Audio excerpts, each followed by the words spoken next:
On the run. Disguising my appearance. Changing my identity. Erasing all evidence.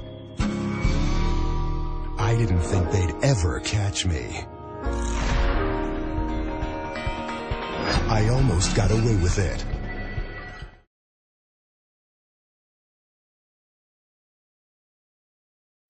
Tell me a little bit about what you know from this character, Nick Washburn.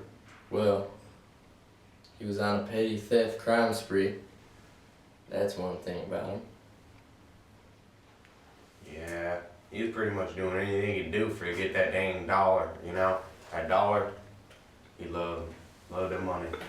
He did. That he did. That night, he told me he done did it. That night? Nobody believed him. I thought I loved you so.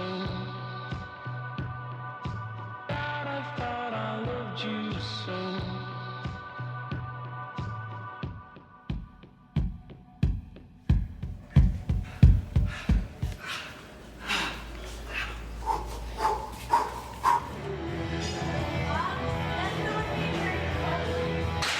Hey, brah.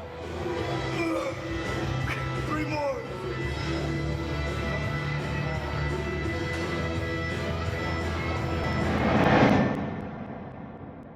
He robbed me multiple times. He almost got away with it. I'm glad he didn't.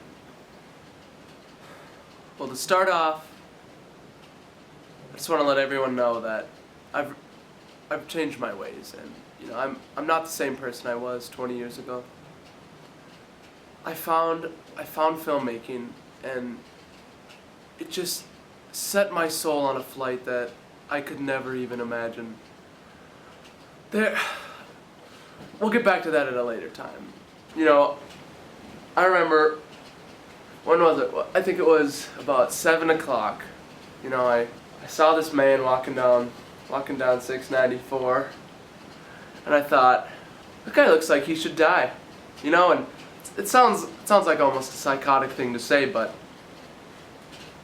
I knew that something that man had done deserved him of being dead. So I set off for the next about a year and a half to find the most painful and gruesome way to take the life from this man. About an hour after I first saw that guy walking down the road, I had to kind of just stalked him, watched where he was walking. I could tell, I went a little past where I first saw him, and I noticed that his lights, his car was just on the side of the road, flashers on, something was wrong, smoke was coming out of the front. So just to ensure, he wasn't going anywhere, I got under his car, cut his brake lines. That was just to make sure everything would go my way. I then proceeded to get closer and closer to this man, only to notice, it was dark that night, but I noticed after a while that it wasn't a man. This person had long hair, and I thought maybe it was some burnout, some hippie-looking fella, but it was actually a woman, and and once I really realized that it was no man I was following, and it was a woman, I knew I had to take full advantage of her, and it just warmed my heart knowing it was a girl. There was much more, she couldn't really, girls can't fight their way out of situations. I mean, maybe she had some pepper spray, but, whatever. I trained myself to not even be bothered by pepper spray, but that's whatever. So, this is getting me so riled up, I need some nitrous.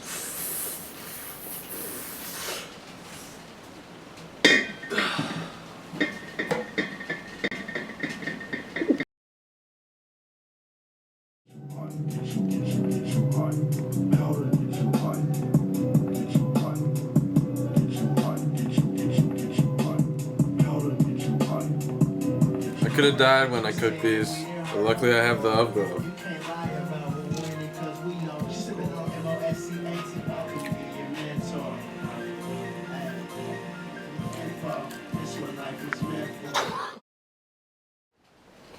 I thought cutting her brake lines would do the job, but this woman was, you know, one step above the average Neanderthal, and she got back in her car. Luckily, I was in the back. She has a Grand Cherokee, and beige, 1987, license plate X32255, if you were wondering. I was sitting in the back, and the right tail light was out, excuse me, just a little, whatever.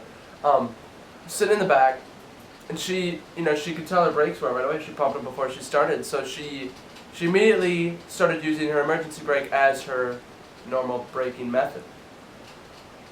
We drove about an hour, maybe. I saw a "Welcome to Wisconsin" sign, and I knew then, I was home free. So, we finally pulled into a house. We parked, and I put some chloroform on luckily, I carry that around with me wherever I go, and I just knocked her out. Drug her into her house, which was more of a hassle than you'd think. And when I finally got her on the couch, her son walked in the room, which little unknown to me, I didn't know she had a son, which it made it all better. When I first saw her son, he was wearing his Express shirt with his Hollister pants and his hair all gelled up, big old Ronnie D looking fella. And he had a big old knife in his hand, and I thought he was intimidating, but I instantly just got the knife out of his hand, held it up to his neck, and I threatened this boy. I told him, I'm gonna kill your mom. I'll kill you right here too. Nick Washburn held me at knife point and he killed my mom. But he was crying like he had a or something. So I just socked him one, and he was knocked out.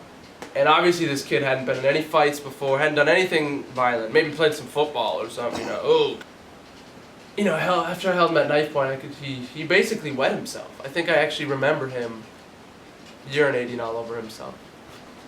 After I'd knocked out her son, she was still lying on the floor, unconscious. I knew right then it was time. My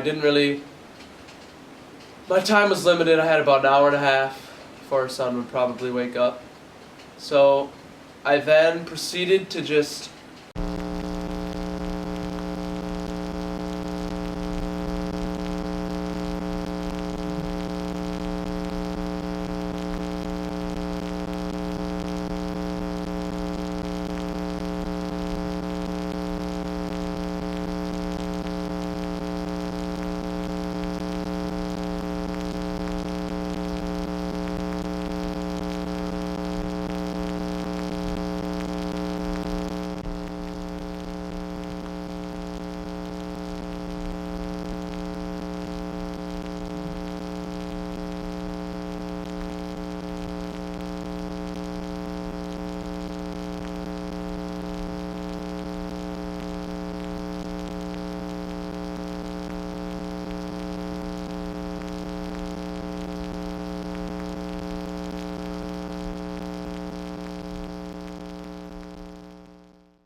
So after all that was done, I'd cleaned up, and there was basically no evidence. I knew I couldn't stay in the United States very long, so I fled to Guatemala, where I have some family and some close friends. I have ties.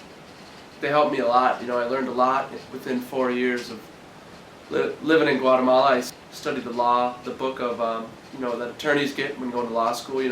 So I could kind of avoid all of the legal issues when murdering someone. But I came back about 4 years after I committed this crime under a new alias, James McMillan. That's the name I chose. So I came back as James McMillan, but I was hungry for that adrenaline rush, breaking the law, something about it, just I don't know, it sends shivers down my spine. But I started to go on a petty theft spree. I came into the country with nothing except a name. Where I got the name from, who knows, but so I first started out, it was small. Candy bars, soda pops. I'd go into the back room of a Super America or a Quick Trip, come and go, and I would steal crates, pallets of Mountain Dew, Tab, Fresca, you know, all the favorites, and I would sell them to kids. I made about $100 a week doing that, and I just wasn't enough money, so I moved up to Xbox controllers. I let myself into Best Buy one time, and as I was leaving, there were 13 police surrounding the entrance and exits of the building. I knew the 13 police were gonna take me in, and I noticed some SWAT vans, so I knew someone had told them that I was involved with the murder of the Miss Shaw's redemption. And I knew that I would be taken down for this and I'd go to prison. But, I mean, was it all worth it? Who knows? I almost got away with it.